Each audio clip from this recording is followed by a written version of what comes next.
Yes, guys, welcome back to the Cossy podcast. My name is Cossy. Welcome back to brand new video. This is the latest Arsenal news and transfer news as well. Welcome back from the weekend. It was a beautiful, beautiful weekend for an Arsenal fan. Obviously, Manchester City did win as well, and that means that we go into the penultimate weekend with Arsenal leading the table, although that will be by a point. Man City now have 2 games away from home. That is at the Craven Cottage against Fulham next weekend, and also against Tottenham Hotspur in the midweek of next week. That is at the White Hart Lane. So we pray that we can actually get some joy then. Of course, Arsenal will take on Manchester United in the penultimate weekend. That is going to be a very, very, very big decider. Let me know in the comment box below. Do you think Arsenal will get over Manchester United as we build up to that big game? And of course, do you think Manchester City winning earlier on, if they beat Fulham, will actually knock us off the radar over the coming weekend? In this video, we're going to be discussing Kai Havertz. Is he suspended for the Manchester United and Everton game?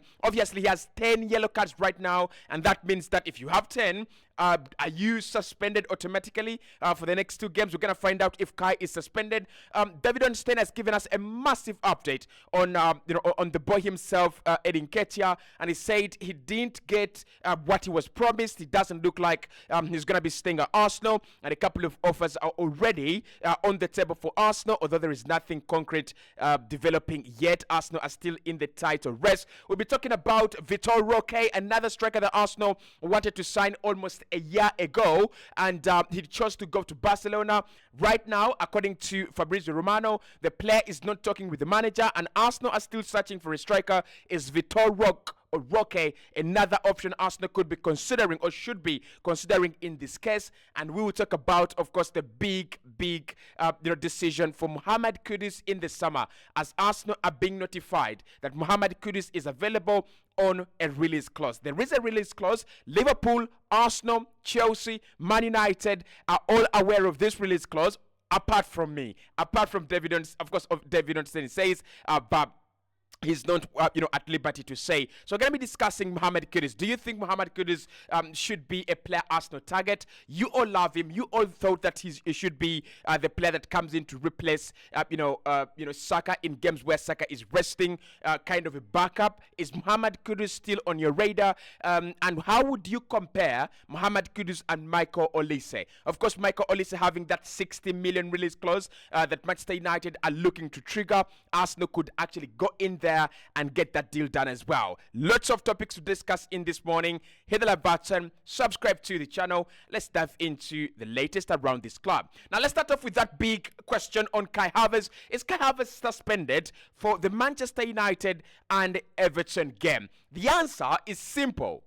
And not very simple, no. So Kai Havertz has 10 yellow cards, and that of course warranties you a suspension. Obviously, when he got his 5th yellow card of the season, he was suspended for 1 game. Now the rules are, if you get 5 yellow cards, you're suspended for 1 game. If you get 10 yellow cards, you're suspended for 2 games, and if you get 15 yellow cards, you're suspended for 3 games. However, this is the interesting part, and this is why Kai Havertz will not be missing the Manchester United game, and this is why he won't be missing the Everton game as well, unless otherwise. I don't think it's really possible. Kai Havertz has picked up 10 yellow cards in 35 match day weeks. For a player to be suspended for 2 games, you must pick up 10 yellow cards within 32 games. So this is the understanding. Between match day 1 and match day 32, a player will be suspended for 2 games if they pick up 10 yellow cards. However, if a player picks up 10 yellow cards, right, beyond match day 32, Arsenal are obviously on match day 37 next weekend. So that means that Kai Havertz picked up his 10th yellow card in match day 36. He won't be suspended. I don't know if this really makes a lot of sense, because that is the rule, right? However, listen to this. If Kai Havertz had picked up 15 yellow cards beyond match day 32, he would be suspended for 3 games, right? So it's as simple as this. 5 yellow cards, you're suspended as long as those first 5 yellow cards come between match day 1 and match day 32. 10 yellow cards, you're suspended, for 2 games. And as long as those 2 yellow cards come between match day 1, those 10 yellow cards come between match day 1 and match day 32. So if you get a yellow card, a 10th yellow card, beyond match day 32, that's 33, 34, or 35, you will not be suspended for 2 games. If you get 15 yellow cards, regardless of the match day or match week, you will be suspended for 3 games. I hope I've done a good job at trying to scaffold that explanation. So Kai Havertz is available for Manchester United and available for Everton. That is a major boost, because I was worried if you have a player in form like Kai, it's the equivalent of Arsenal losing William Saliba last campaign. He was in form, he was flying, and I'm not saying Arsenal only lost because of Saliba, but he was a major part of that defense. There is a major drop-off between Saliba and Andrew Bolding. And I think with Kai Havertz, you look at him and you're like, if he's out of the team against Manchester United, the only options we have there are playing Leandro Trossard and Gabriel Martinelli, or Gabriel Jesus and Leandro Trossard, as the left-sided side. I'm not really convinced about those 2 combinations. So Kai will be available. David Onstein this morning has been talking about not strikers really, but transfers in terms of where clubs are standing, and he has given us a major update when it comes to your boy Eddie Nketiah. He's not my boy. David says that Eddie Nketiah is more likely to leave, and in his own words, he says that there's been long interest in Eddie Nketiah from the Premier League and abroad as well. Plus, he is a homegrown player, meaning that a sale would represent a pure profit from a PSR, or you would call it, the profit and sustainability rules perspective for Arsenal. So I can imagine there is a good chance he moves on, but I am not aware of concrete developments at the moment. This according to David Onstein. He also says Eddie Nketiah's lack of playing time this season feels telling. It suggests that he might not be a central part of their plans as you would have imagined when he signed that new mega contract a couple of months ago, or even almost a year ago. So that's according to David Onstein. He says at the moment, Eddie Nketiah's future at Arsenal looks to be decided, and it looks to be away.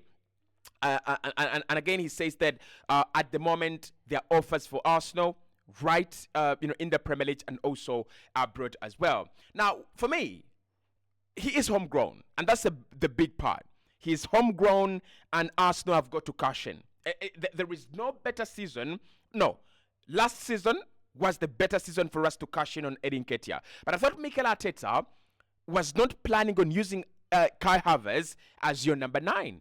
I think he was planning on using Kai Havertz as your number 8 Granit Xhaka replacement and Declan Rice as your Partey replacement.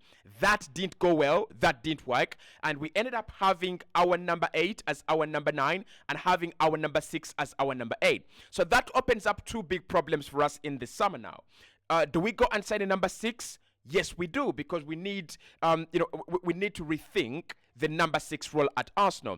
Do we sign a striker? I think we do sign a backup striker now, because if Kai Havertz is going to be a £65 million line leader at Arsenal, then all we've got to do is to move on Eddie Nketiah and bring in someone like a Vitor Roque. I'm going to talk about Vitor Roque in this video because I think it's a very, very massive opportunity on the market for Arsenal.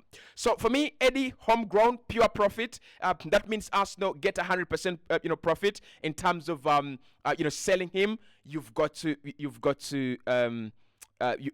cash in. You've absolutely got to cash in on Eddie Nketiah. I'm sorry, whether he goes to the Premier League or abroad, there are clubs from Germany that want him. There are clubs from Italy that want him. I would still want to see Eddie in the Premier League because for me, he's one of those strikers that are like Danny Welbeck. When Arsenal play against them, they can score 1 or 2, right? And maybe Arsenal win that game 5 goes to 2 or 6 goes to 3, right? But I would still want to see him in the Premier League, and I wish him all the best. I don't think he is the caliber of striker Arsenal should be really concerned about. Now, Let's talk about Mohammed Kudus, because he is one of the reasons why I turned on my camera this early morning to yap to you guys. Now, David Stein, again, one of those journalists that just keep on giving, has revealed a massive bitter secret for for West Ham, and he has said that Mohammed Kudus is on the radar for a couple of clubs, including Manchester United, Arsenal, and most especially Liverpool. Ancelotti is looking to be one of those guys that bring in Mohammed Kudus in the summer, as Liverpool see him as a potential replacement for Sadio Mane, but also in the long term, a replacement for Mohamed Salah. However, the important bit that concerns Arsenal and viewers of this channel is that Mohammed Kudus has a release clause which we do not know. I'm sorry, we do not.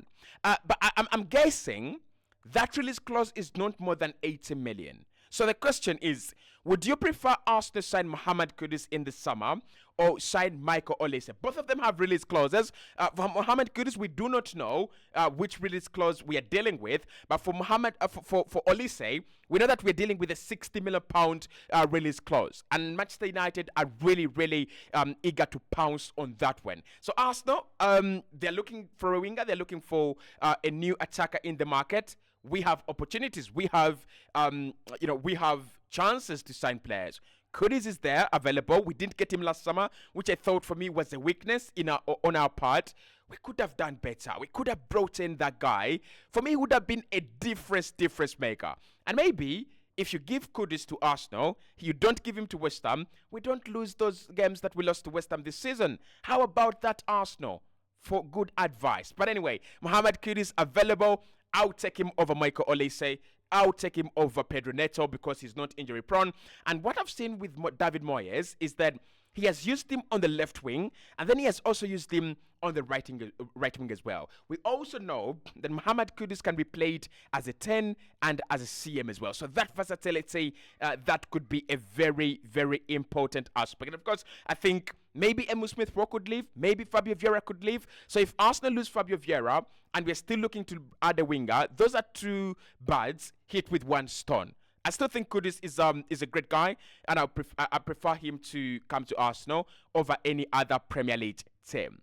Now, talking about players that I prefer to come to Arsenal over any other Premier League team, let's talk about Vitor Roque. According to Fabrizio Romano this morning, who has actually not been very happy, Fabrizio has some, of his agents that he likes a lot, and some agents he really doesn't care. Fabrizio, this morning, quoting the agent of Vitor Roque, that is Kari, he says, "We chose Barcelona because Vitor Roque loves the club. Imagine that we really had other proposals that gave us twice much money as FC Barcelona offered us. But if we can't find a solution internally, we would look for a solution, we look for a solution for another place on a permanent transfer." That is the agent of Vitor Roque. And Fabrizio Romano has come out and said the player is hurting, and the player is absolutely hurt with what Barcelona have done in terms of his development and also in terms of his game time. The player is not talking to Xavi. Xavi has blocked communication with Vitor Roque, and the player doesn't understand why. Now, Arsenal in the market for a striker. I mean, how many times have I said that? And you're going to hear this for like a million times until we get to the summer or we get out of the summer. For me, when it comes to Vitor Roque, young, aggressive, Brazilian, that is Edu. That is Edu's Daily Mail. Now, we've not signed so many Brazilians ever since Edu took over, but I still think that there's going to be this ripple effect of Edu being Brazilian and us having a sporting director that understands the Brazilian market very well. It will happen. Trust me. That's a prediction. But for me, I don't know how much Barca will want. I think they know they want to sell. And for me, they signed Vitor Roque as one of those young prospects. They know that, selling him right now, they can get some profit. They can get 10 million profit, 20 million profit, or even 30 million profit. So I won't be surprised if Arsenal, if we ever believed in Roque's potential, go get him, right? If we don't want to sign Isaac Gyökeres for that money, right? Go and get, Roque. We can get him on a loan deal. Yes, his agent is not happy. He's raging. Have you heard his words? We will find a permanent solution elsewhere. So, the agent is raging. And that comes from the fact that they feel disappointed. But if Arsenal can go there and ask for Vitor Roque on a loan deal, especially now that we're losing Nketiah, if we get him on a loan deal, see how things go. If he's such a good player and he's a promising talent, we can actually sign him on a permanent in the next summer. So Vitor Roque is available as well. My key highlight of the weekend was David Moyes came out and said why they're losing games is because they no longer have Declan Rice. Actually, in his own words, he said that when you lose the best midfielder, when you lose the best midfield player in the country, you no longer have that protection in the back line. Therefore, you are going to concede goals and you are going to lose games. Shameless but from David Moyes. But of course, that shows you the quality of Declan Rice. You can see what is added to this Arsenal side, and you can see what is taken away from that West Ham side. Now, later on, we will be discussing whether Manchester City can drop points because, like I said, they have 2 away games coming on in London, and if they can actually lose any of those games, Arsenal will have a massive added advantage. That show will be coming your way at exactly 10 p.m. live tonight. I'll see you right in the next one. Make sure you tune in for my transfer update. It will be coming out at 5 p.m. That one is going to have a lot. Really, really a lot.